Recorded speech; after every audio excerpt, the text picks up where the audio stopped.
তোৰাজ নমস্কাৰ সকলোকে আৰু আশা কৰিছোঁ সকলোৱে ভালে আছে। সেইদিনা যে যোৰহাট আহি পালোঁ, তাৰপিছতো ভিডিঅ' আপোনালোকে চোৱাই নাই। সেই কেনেকৈ নোচাব, ছাবস্ক্ৰাইব কৰে নাই চাগে। বাৰু ধেমেলীয়া কথাবোৰ বাদ দিলোঁ আৰু চুকা ফাৰত দিলে ভিতৰলৈ সোমাই গ'লোঁ। ভিতৰত বিশেষ একো নাছিল যদিও আমাৰ আহোমসকলৰ বিষয়ে ইয়াতে জানিবলৈ বহুত কিছু আছে। সেই এইবোৰ কথা বাৰু আপোনালোকক পিছলৈ জনাই থাকিম। কিন্তু প্ৰথমতে গ'লো আমাৰ কাজিৰঙা ইউনিভাৰ্চিটিলৈ। ইয়াত পিছে চাবলগীয়া বস্তু বহুতেই বেছি আছে।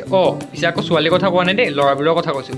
যিহে প্ৰকাণ্ড লাইন লাগিছে, মোৰ এডমিশ্যন কিবা কৰিহে হৈছে। কিন্তু পৰিৱেশটো ইয়াৰ মানিবলগীয়া, একেবাৰে সঁচাই নেক্সট লেভেল। তাত মোৰ এডমিশ্যনৰ সকলো কাম শেষ কৰি ধুনীয়াকৈ এটা পিজি বিচাৰিলোঁ আৰু দাদাহঁতক খুৰাহঁতক বাই বাই বুলি ক'লোঁ। এতিয়া পিছে অকলে থাকিব লাগিব আৰু আশা কৰিছোঁ যোৰহাটখন নিজৰ আপোন হৈ পৰিব। পিছে মোৰ লগতে যোৰহাটখনক আন কোনোবা এজন আছে যি আপোন বনাব বিচাৰিছে আৰু সকলোৰে চিনাকি আমাৰ ৰোহিত বাবুৱা ধুনীয়াকৈ কলেজলৈ আহি পালে। হয়, ঠিকেই ধৰিছে, ডাইৰেক্ট ফ্ৰম ছিকিম। সেই পেকেজটো এইবাৰ মেধাৱীৰ পৰা ডাইৰেক্ট কাজিৰঙা ইউনিভাৰ্চিটিত খুলিব আৰু কেনেকুৱা পৰিৱেশ যে ই কৰিব সেইটো বাৰু আপোনালোকে কল্পনাই কৰিব নোৱাৰে। ঠিক তেনেদৰে যিদৰে এই কপৌটোৱে নিজৰ পৃথিৱীখন কল্পনাই কৰিব পৰা নাই। তো সকলোবোৰ কাম শেষ কৰি আবেলিয়ে হ'ল আৰু আপোনালোকক আপোন বনাব বিচৰা ৰোহিতক মোৰ হাতত গতাই থৈ সিহঁতৰ দেউতাকহঁত যাব ওলাল। পিজিৰ পিছে প্ৰথম সাজ মাংস ভাত আছিল। তো ধুনীয়াকৈ টেষ্টি খানাবিলাক খাই আপোনালোকক অকণমান ৰুমটো দেখাই দিলোঁ। হয়, দুইজনৰে আছোঁ আমি, একেবাৰে বেলেগ দবদবা হ'ব। তো লগ পাম আপোনালোকক এটা অন্য ভিডিঅ'ত। তেতিয়ালৈকে ধুনীয়াকৈ বাই বাই।